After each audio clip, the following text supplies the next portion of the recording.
Black conservatives are everywhere. That's why I'm here to show my support as a black man for Trump. Pollsters can't get enough of them. The historic levels of support the Republicans are getting from black folk under Trump. Donald Trump is cozying up to them. Come here, let me give you a hug. And the RNC was full of them. President Trump, we have the greatest economy in our lifetime. America is not a racist country.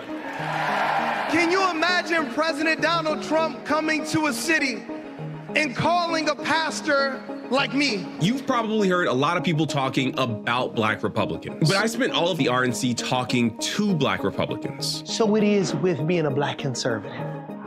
I equate it to being gay back in the 50s or 60s. You didn't come out the closet then. And so you look at the people who really saying that about Trump. It's not. I think there's something really funny about saying that, like, being a black conservative means you have to stay in the closet and like hide that you're a black conservative.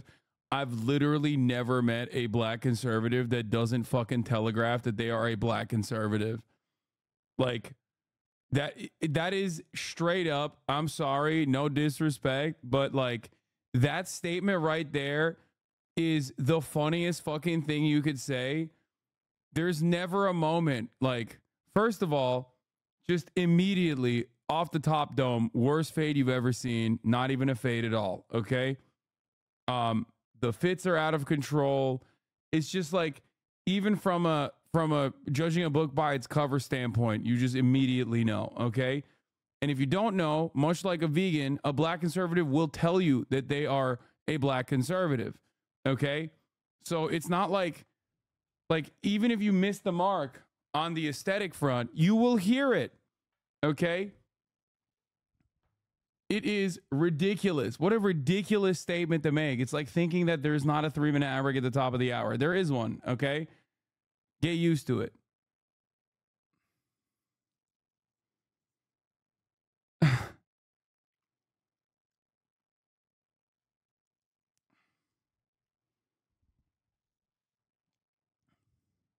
Here's the 3-minute ad break now. No uppity Negroes. It's Negroes out the real hood. And that's one reason why I'm pro-Trump and I'm a conservative, is because I truly believe in the individualistic approach too. First of all, every single black Republican that is on camera is literally screaming with their fits that they are black Republicans. Okay. Again, hilarious. Bro is 3'8". God damn. The problems that we see within the black community or in America. Yeah, I mean, here, this guy. This is my favorite guy. This is the guy. I love this guy. He's always at the airports. I don't know why. Where is he flying? He's like Tom Hanks in that movie of the guy.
He's so, yeah, he's so smug.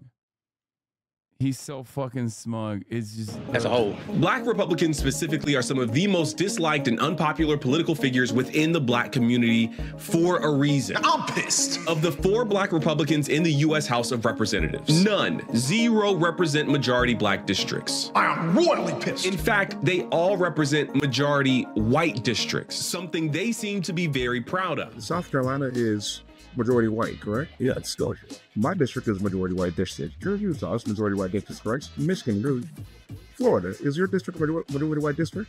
Well, how do we get here? Like, a lot of white people had to vote for it. There is an obvious disconnect, and that's what I want to explore today. I wanted to know what draws a black person to identify with this Republican Party. Trump is being for black people. How'd that happen? Makes you think. Regardless of what the media say for a long time. The Bible say we perish through a lack of knowledge, right? So until you teach the people, that's the only way they're gonna learn. So it's our job, me especially as a black conservative, to get out there, get on the ground, and teach these people all about the black conservative movement. And when you look at the movement now, especially right now, we speaking, baby. I learned a lot about black Republicans in these conversations. Their motivations, their stories, their goals. These are real people with genuinely held beliefs. Beliefs that I largely disagree with, and I told them as much. It wasn't policy. It was white people. It wasn't white people. It was no. Let's be very clear. It was white people. No. I tried to have respectful dialogue with them. So in this video, I want to share these people with you, but I'll also share some of my reflections on the experience of listening to, fact-checking, and disagreeing with black Republicans. I learned a lot about black Republicans, and I think you will too. So with that, let's dig in. In talking to black Republicans, I found that their most consistent ideological North Star was an emphasis on personal responsibility. For those I spoke to, there was a real value for rigid individualism as opposed to collective progress and identity. Take Topher, for example. He's a Christian rapper, has millions of followers online, and believes, according to him, in an individualistic approach to progress for black people. And that's one reason why I'm pro-Trump and I'm a conservative, is because I truly believe in the individualistic approach to the problems that we see within the black community or in America as a whole. And you can think about it, Black Wall Street, Harlem Renaissance, all that time, we was doing great. But when the policies came in and started destroying the black community slowly and slowly. Matter of fact, it was supposed to get rid of poverty or at least lessen it, but we have more poverty now than we had back then. I think you'll notice a theme of dissonance present in these interviews. On the one hand, for example, Topher endorses an individualistic approach to solving the problems we face as a community. But on the other hand, he points to Black Wall Street or the Harlem Renaissance, communities that I would consider on the Mount Rushmore of black collective power. And he points to them as times we should look back on with admiration. And the question is, which one is it? Is it rigid individualism where we get it out of the mud on our own? Or is it about creating communities where we work together to build our collective resource? Okay, don't dig that far, you know what I mean? It's just like the moment that you interrogate the opinion of like any American voter, it doesn't have to be like a black Republican, just like any American voter whatsoever. You dig one layer deep and it's just going to immediately implode, okay? There's no rhyme or reason. Once again, that's just like pure American politics in general, okay? What's also interesting is that somehow for him, these communities no longer exist because of liberal or progressive policy decisions. But when the policies came in and started destroying the black community slowly and slowly. Matter of fact, it was supposed to get rid of poverty or at least lessen it, but we have more poverty now than we had back then. I think it's worth pointing out that this more poverty now than back then line is verifiably false. It falls in line with a theme that people like Byron Donalds have advanced continuously throughout this election cycle. The idea that we were better off in any way during the Jim Crow era. During Jim Crow, the black family was together.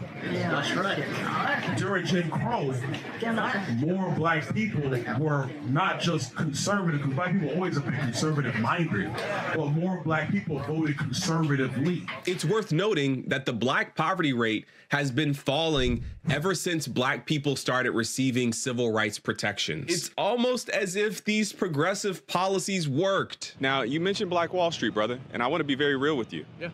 Black Wall Street was Tulsa, Oklahoma, the Greenwood District, where black people built their own community, had their own self-sustained community, beautiful economy, making it for themselves, and white people destroyed it. Yeah. It wasn't policy. It was white people. It wasn't white people. It was no. Let's be very. Yeah, no, it was policies. Like, for example, the policy of taking prop airplanes with like Looney Tunes style TNT dynamite and dropping that Looney Tunes style TNT dynamite from airplanes, okay, directly on top of Black Wall Street, this black neighborhood, that was policy and not white terror.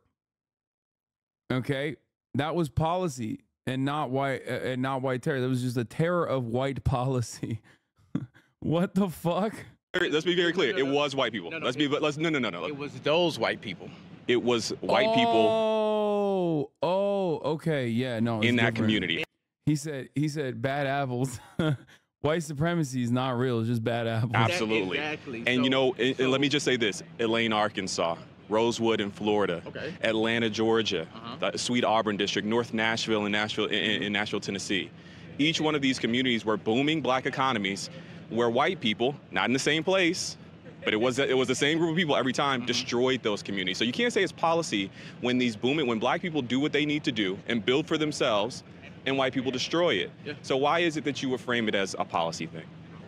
I didn't frame it as a policy thing. We can rewind it. You said it was white people. You mentioned. I said it wasn't white people. It was those white people. And the reason why I'm saying that is because now we're trying to categorize all white people as evil. No. And what I'm trying to say is, back then, because a lot of people don't know this, I'm gonna put this on record. Black Wall Street rebuilt themselves after that. 4 years after that, Black Wall Street rebuilt everything they had, and they prospered for the next 40 years until policy came in and destroyed it because they decided to build a freeway over their town, and that destroyed. So what I'm saying is, if we look at policy and the cultural essence of most things, oh my God, he literally wait, he just described. Okay, he's not wrong. It is policy. He's talking about a deliberate white supremacist, racist fucking policy that regularly, like, why did the highway have to go through that location? Like, why? Who made this deliberate decision? Okay? Who made this deliberate decision? What the fuck was that about? It's not just policy, it's culture. I was trying to draw a distinction between the nature of progressive policy, like the Civil Rights Act, or Supreme Court decisions to overturn segregation, and white supremacist policy, like destroying black communities, but the subject kept changing. Lucky for you, I actually made a video about Tulsa, Oklahoma's Greenwood district. It was definitely white racism that destroyed Black Wall Street and other black communities through explicitly racist acts of state-sanctioned violence. This is why an accurate, full telling of his— Not a big deal, but you got the two events confused. The airplane bombing was the Africa family. No, you're wrong. Airplane bombings were used in Tulsa. It was a helicopter for the Africa family in the MOVE bombing in 1985. They did use, I'm right, they did use airplanes in Tulsa. It was one of I think they didn't even use that in Blair, right? I think it was literally the first ever instance of an airplane being used on a bombing campaign on U.S. soil. I am correct. It was also one of the earlier airplanes in general.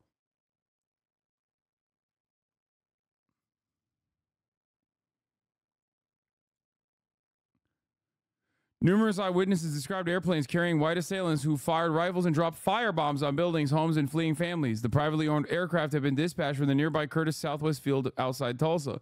Law enforcement officials later said that the planes were to provide reconnaissance and protect against a uprising. Law enforcement personnel were thought to be aboard at least some of the flights. Eyewitness accounts such as testimony from the survivors during commission hearings and a manuscript by eyewitness and attorney Buck Colbert Franklin, discovered in 2015, said that on the morning of June 1st, at least a dozen or more planes circled the neighborhood and dropped burning turpentine balls on an office building, a hotel, a filing station, and multiple other buildings.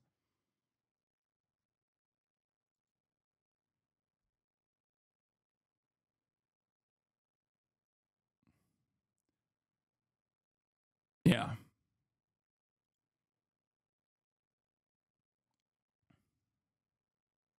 The Africa family was a helicopter with C4 in a bag. The MOVE bombing is what you're talking about. That's when the Philadelphia Police Department took out a helicopter and dropped C4 on top of a family that was bunkered in 1985. Okay. And if I remember, the mayor said, let it burn, right? Wasn't it the mayor?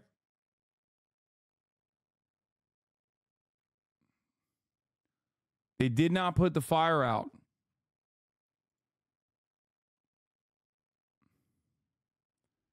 They wiped out a city block.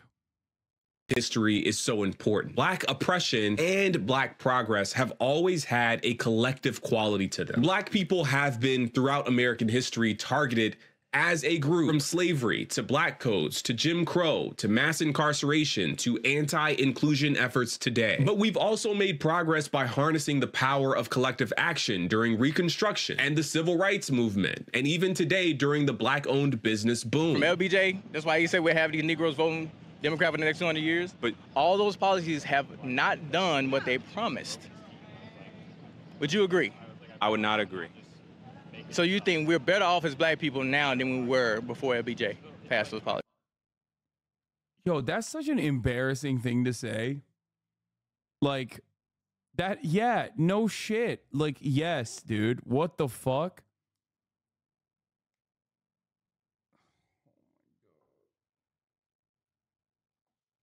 Bro, I mean, it's another inherent contradiction when you see a Black Republican wear like a t-shirt that has like 1776 on it, which is like, dude, what are you doing? Like, what do you think Black people were doing back then? You know what I mean? Like, it makes no damn sense. Yes, brother, we can vote without the threat of violence. Are you talking about the Civil Rights Act of 1964? Is that what you're describing as a negative thing?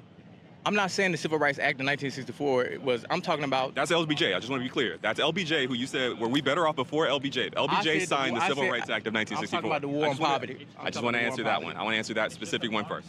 Was the Civil Rights Act of 1964 bad I thing? agree with the Civil Rights Act of 1964. Thank you. But at the same time, I'm also, put like this, I prefer dangerous freedom over peaceful slavery.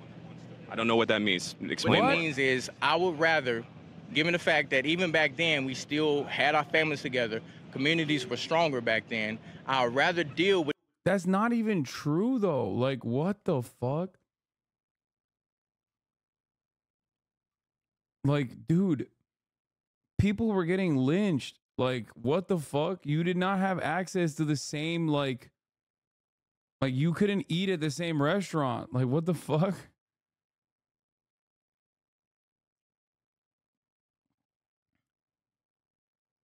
Like, the craziest part about it is that, like, obviously the criminal justice system has basically repackaged slavery and you know, kept it legal. But this time under the criminal justice system, right? So it still churns out like similar results in general. Obviously there is a multifaceted approach. There's a million different reasons why Black communities are underserved on top of that. But like, I mean, these were major, I don't know how I'm, like, this is such an insane conversation to have. Like, like the notion that like Black communities in the United States of America were better off before the Civil Rights era is nutty. With the dangerous free... Thomas Sowell has destroyed entire generations. Freedom of not knowing and controlling people with policies as much as possible versus the peaceful slavery of being married and tied to the government. Given Trump's well-documented history of saying and doing racist things. No, he's doing Thomas Sowell. Like, no, he is. He's one. You're saying he didn't read that? He 100% is doing Thomas Sowell. Every single part of this argument comes from Thomas Sowell. Okay, 100%. That's where it is. The welfare state separated Black families. Okay, the welfare state was bad. It separated black families. It incentivized black mothers to stay away from their black fathers. All this shit is Thomas Sowell. I wanted to know how these black people could be drawn into Trump's political orbit. So I talked to Pastor Lorenzo Sewell. Yeah, so anyone that wants to come to church, they're able to come. So when President Trump called, I thought about it like you calling me and say, hey, Pastor, I want to invite a friend to church who has 34 felonies. Hey, Pastor, I want to invite a friend to church who is a womanizer. Hey, Pastor, I want to invite a friend to church. I was on that Thomas Sowell when I was younger, lol. Oh my God. How the fuck? That's even crazier when you're younger. Like, it just makes no sense to me. Like, you're going to be a nerd. You're going to be a nerd about, like, you're going to be a nerd in the weirdest way possible, where you're just like reading a black dude defend white supremacy.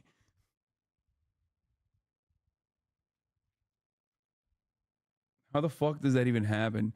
Is the question I would like to ask Clarence fucking Thomas. So I can't even shit on you, chatter, because guess who also got radicalized by Thomas fucking Sowell?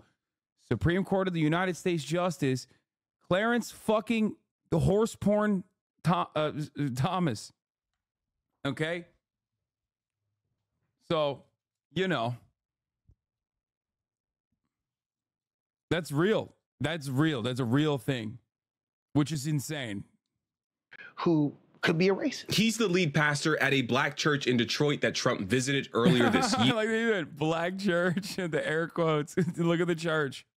And he was also a featured speaker at the RNC. So all my friends back in Detroit who are Democrats, I want to ask you just one simple question. You can't deny the power of God on this man's life. You can't. What? Being raised in a hyper-Christian school does something to your brain? Yeah, but like, what do you mean? There's a lot of like very religious black folk. They don't fucking operate like this at all. If you've ever been to a black church, actually, not this one, not the one that he's leading, you will notice that like black churches, at least the ones I've seen and the ones I've been to, are very political. Okay, they are a organizing ground, especially in the South, for the Democratic Party specifically. The Democratic Party takes advantage of that quite a bit. Okay, and black churches in general are incredibly political, and also their politics are pretty fucking awesome usually. I guess all churches are pretty political when you think about it, especially in the United States of America. But specifically, black churches are political in a pretty solid way, usually. And deny that God protected him. Could it be that Jesus Christ preserved him for such a time as this? Could it be? Why should black people support the Republican ticket and Donald Trump specifically? That's a good question. You know, what I would say to any black person is this, specifically about the Republican platform. I would say, look, do your research, right? I would say look back to 170 years ago in this state, where a group of patriots stood up and they started that grand old party to stop the expansion of slavery. If a black person said, well, Pastor, Donald Trump is racist, the Republican Party is racist, well, let's play that theme out throughout history. Let's look at who was the party of... Yeah, also, the Republican Party in its inception was like the closest that American major parties have gotten to Marxism. Obviously, it's not the same Republican Party. I hate this argument so much. Oh my God. If the Republican Party is the anti-slavery party still, then why is it that the Republicans are the ones rocking the Confederate garb, man? Why is it that Republicans are the ones who are propping up Confederate statues? Why is it that the Republicans are the ones who are defending Confederate generals and monuments? Why is it that it's the Republicans that are going out to vote and they're wearing the fucking stars and bars proudly while they're doing that? How the fuck does that still work? Like, that makes no sense. It's like, yeah, look no further than Abe Lincoln. That's it. Like, just don't worry about it afterward. It's so crazy because, like, fuck, what was it? Was it welfare? I think like there are a lot of black Republican legislators early on that wrote incredible legislation. I think literally welfare as a concept was originally, I think it was a black Republican, if I'm not mistaken. I don't want to fuck it up. I don't know if it was welfare. Oh, no, it was no, not affirmative action. I wasn't even thinking about that. But anyway, it doesn't matter anymore because obviously it's very different.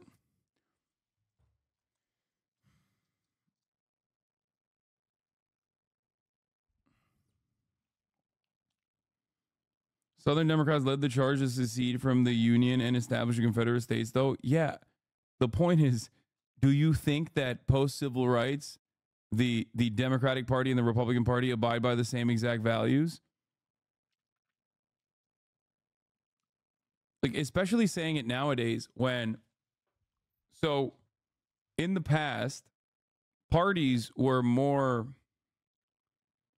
like, the parties were not as polarized, right? Like, they weren't as firmly committed to a almost universal platform.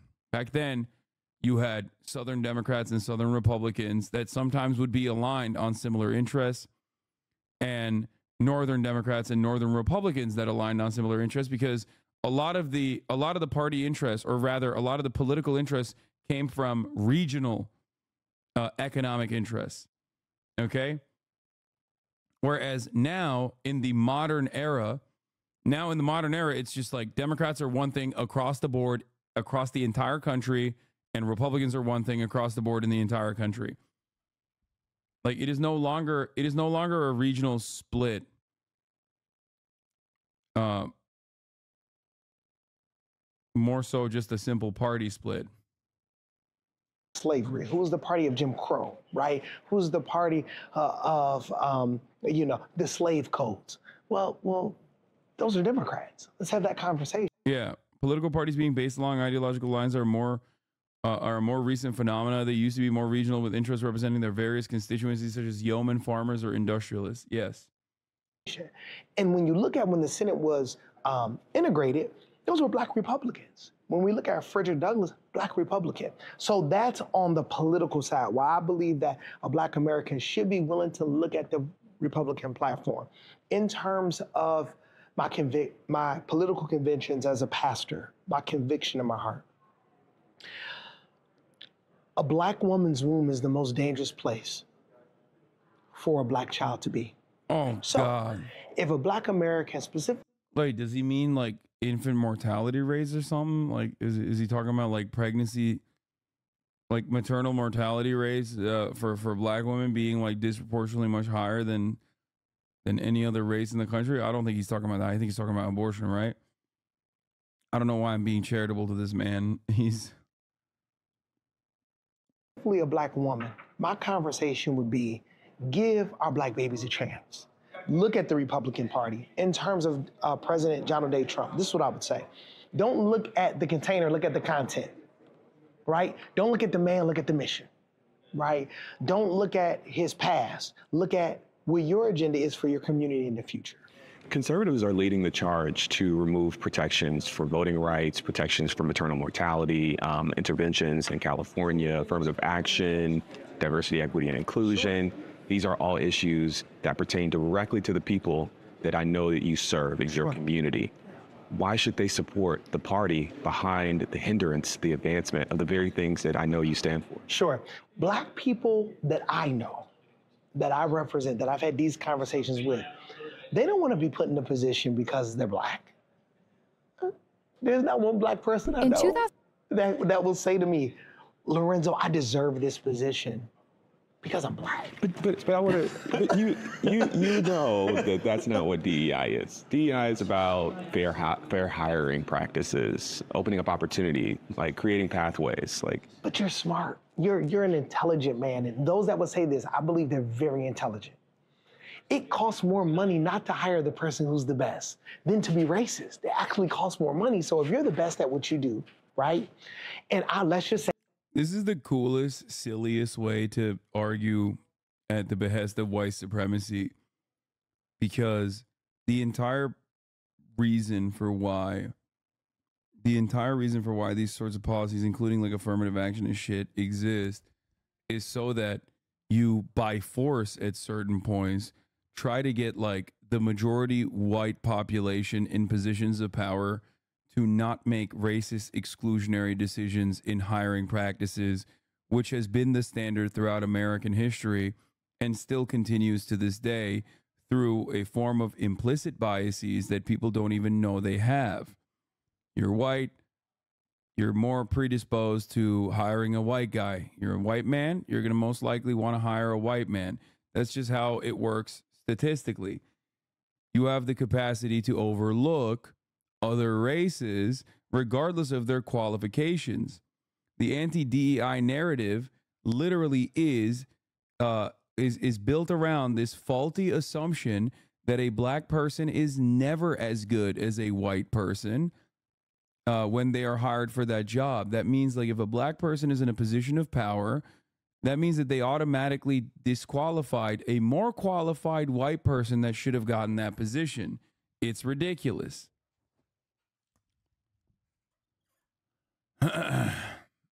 What percentage of the average workplace should be white? I don't know, man. What kind of fucking stupid question is that? And that's not how this works anyway. Yeah, 0%.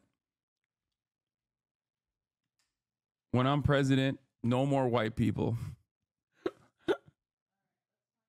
Say I'm a racist.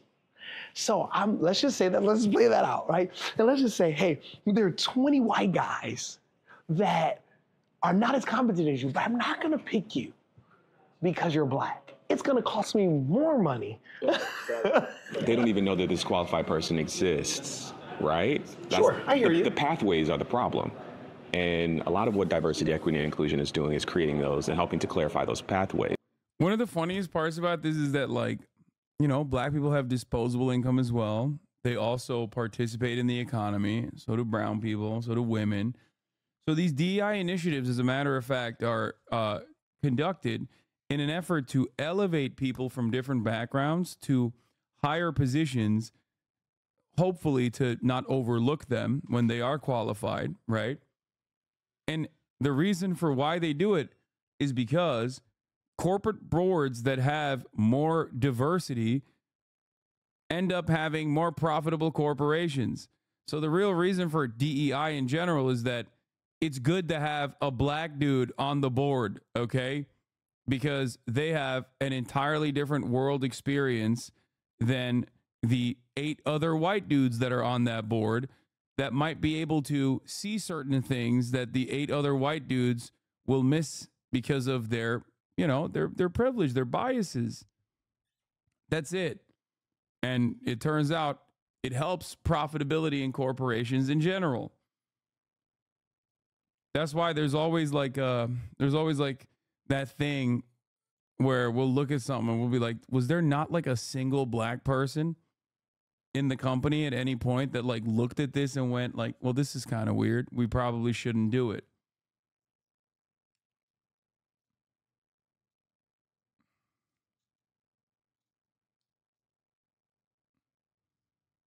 And so framing it as an unqualified person getting the job, when we know, you and I both know, that there are plenty of qualified black people or Latino people or women who don't end up with jobs. 100%, 100%. And I agree with you. I do think relationships and proximity matter. In his book, The Grift, Clay Cane details the history of how black conservatives have thrown black people under the bus to get ahead personally. From black Republicans like Isaiah Montgomery and Booker T. Washington to modern black Republicans like Clarence Thomas. Clay Cane makes the case that the modern black Republican is likely, if not assuredly, a grifter, a person who is doing that which is politically expedient rather than doing what is right, doing whatever they need to do to get that all expenses paid trip to. I think it also stems from like a cynicism that like white supremacy is so ever present and like impossible to combat, so that you're just like, at least I'll get mine. Like I'd rather you know, because Clarence Thomas is a really interesting person because he's like also kind of a black nationalist too at the same time. Even though he's all like he has, I mean, that's how he started off as originally. And he still has some of these like black separatist opinions. Very weird. Also has a white wife. So it's like odd in every way.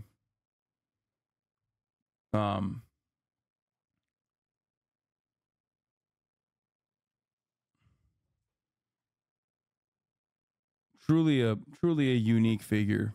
Fancy places. I couldn't help but wonder if some of the folks I was talking to fit that description. So I asked Pastor Lorenzo whether or not he was a grifter. In my reporting, I've spoken to Clay Kane, who wrote a book about grifters, how sometimes black Republicans will align themselves with political power for their own personal advantage. Sure.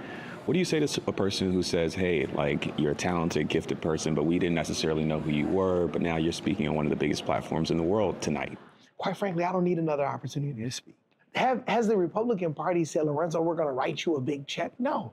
If they did, it's just going to go right to the community anyway, right at the end of the day, because that's where my salary goes. You've mentioned Frederick Douglass and others from the 1800s, early 1900s. In those times, black Republicans were elected by black people. Sure. Today, black Republicans, they're elected in majority white districts. Agreed. Why is it difficult, maybe even some would say impossible for a black Republican to be elected in a black? That's a good question. You know what? I'll wrestle with that. I think the biggest problem is the Republican Party, in my opinion, they have, I believe, drifted from their roots in terms of black people having authority within that party. I don't believe the Republican Party has learned well how to support financially those who are black Republicans that want to come out the closet. I equate it to being gay back in the 50s or 60s, right? Or even 70s. You didn't come out the closet then. Like the movie Philadelphia, right? Because you could be ostracized. So it is with being a black conservative. We have been, the Lord has blessed our church. He's been very kind to us to really serve our community. However, me just having President Trump at our church, if I could play the voicemail, sir, these are the ones I haven't had time to delete. If I could send you the emails where it's like, really? I mean, people that I thought loved me, they're like, calling me everything but a child of God. I'm like, hold on for a second. Can we have a conversation? Why are you like, How does that make you feel? You know, I was a drug dealer. I was a street pharmacist, right? Former. So people that you love are hurts. I have to be frank with you, you know. But other people that don't know you, don't understand your motives, I get it.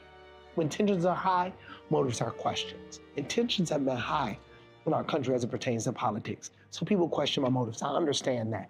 But for the people that love you, it hurts. It really does. And that's the reason why black people won't come out the closet. A relatively small percentage of black people will vote for Trump this November. But I have a take and I want to share it with you. A more inclusive and racially diverse Republican Party could be a good thing. American conservatives and Republicans have made the lives of black people difficult on purpose. From the Southern strategy to welfare queens to anti-woke, anti-DEI stuff today, American conservatives have galvanized their white base by making the lives of black people harder. It could be a good thing to see more black Republicans if it means that the Republican Party is becoming actively hostile to the racists who have called that party their home for the last 60 years at least. Make American politics inhospitable to racists. I'm all in on that platform. But the reality is that racists, or at least racism enablers, were present and accounted for at the RNC. They were given stage time, had exclusive access. It also happens to be the entire platform of the Republican Party still to this day. Like, that's just it. It is the party. It is the platform. Like, you have two racist parties. At least one is like doing its very best to mask its racism. In the endless continuation of white supremacy and policing in the criminal justice system that is baked into American existence in general. And I'm, of course, talking about the Democratic Party in that circumstance. But the other one is actively running on the racism because it looks at the white supremacist criminal justice system and it says, this is good and we need more of it. We need to do so much more of that, actually. You are so wrong. Explain the racism better than just saying everything is racist. Whew. Oh, buddy. Where do I begin? Okay, we got two people in the chat. One said you are so wrong. No follow-up whatsoever. The other said explain the racism better than just saying everything is racist. Okay. The American criminal justice system disproportionately targets black people. The American financial system has historically also underserved black communities through legal processes and now illegal ways, segregation in the South, Jim Crow laws in the South, redlining in the North and everywhere else. Okay. And this has led to black people having worse outcomes overall on healthcare, education, job opportunities, and, you know, more importantly than that, having a criminal record. Okay. This is what we mean when we say America's a white supremacist nation. Obviously, I'm not even talking about like the long history. I'm just saying last night you blamed white supremacy for the No Palestine speaker.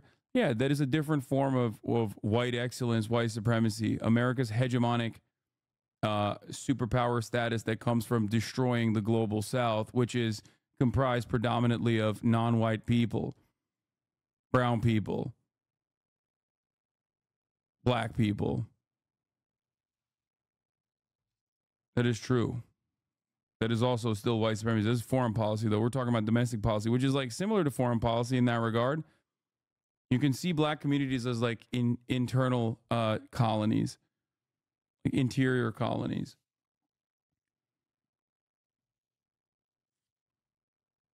It's in every part of the system. And it manifests itself in ways that you oftentimes don't even recognize. Like, for example, we now that like the Watchmen and shit talked about it extensively, it's a little bit different. But back in the day when I used to talk about like Tulsa, the Tulsa massacre, there were black people in this community that didn't even know about it. Why is it that a Turkish white guy is talking about a important part of black American history to black people that grew up in the United States of America? How is it that that's the first time that they heard about it? It's because in a lot of the curriculum, they don't teach it. It's like an afterthought. It's rarely discussed. Now, I think it's a little bit different now, but I'm talking like, 6-7 years ago. That's because American education is still firmly a whitewashed version of events. This is one of the unique ways that you don't even recognize where you are, even as a black person, growing up in a white supremacist system.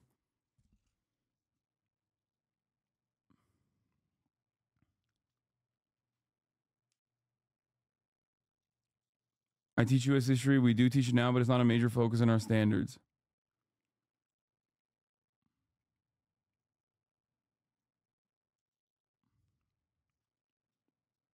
Anyway, this guy that said you are so wrong didn't respond. Does this help you understand it a little bit?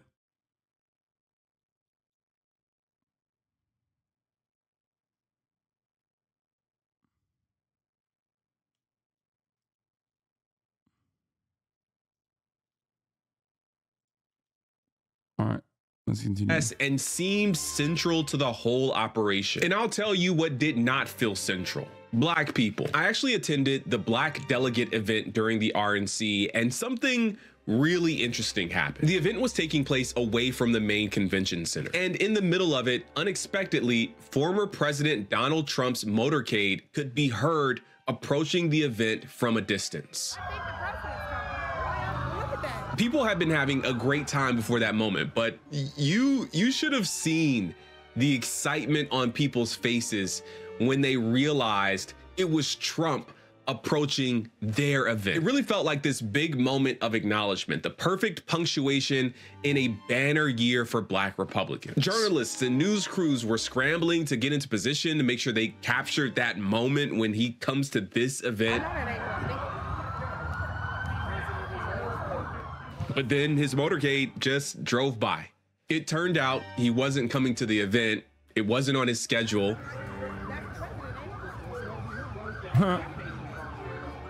It just happened to be along his route. He waved at us. In case you didn't see it, he waved. The disappointment for this group of Black Republicans was tangible and kind of poetic. And I think that's my big concern with the future of the Republican Party. The RNC had quite a few drive-by acknowledgments that Black people exist, but little to no substantive action plans for how they... Also, the formative role that Black Republicans play at the RNC historically is literally to stand there and say whoever the president is not actually racist. Sometimes going beyond that and even denying that systemic racism doesn't exist as well. That's it. Like, I watch this shit every fucking time. I CPAC convention, like I watch CPAC, I watch RNC, I watch all this shit. And that's precisely the role that every Black Republican plays. That's it. Roll them out as human props to talk about how I'm Black, and as a Black man, Donald Trump is not racist. That's all Black Republicans are there to do, which is crazy. And it has not changed in like the decade that I've been covering politics professionally. They would show up and be present with and for this community. And if I'm honest with you, I think that's on purpose. The only way the Republican Party becomes this ideologically conservative but racially inclusive big tent party is if there is a fundamental rejection of the people and policy and practice they currently hold as sacred, near and dear to their political vision. As long as the GOP makes racial justice a political issue worth fighting against, a majority of Black people will never vote for the party. As long as teaching Black history is woke, as long as race-conscious solutions to race-conscious problems are demonized, as long as they commit to denying racism's impact on society, Black people, by and large, are not going to vote for them. But these guys may.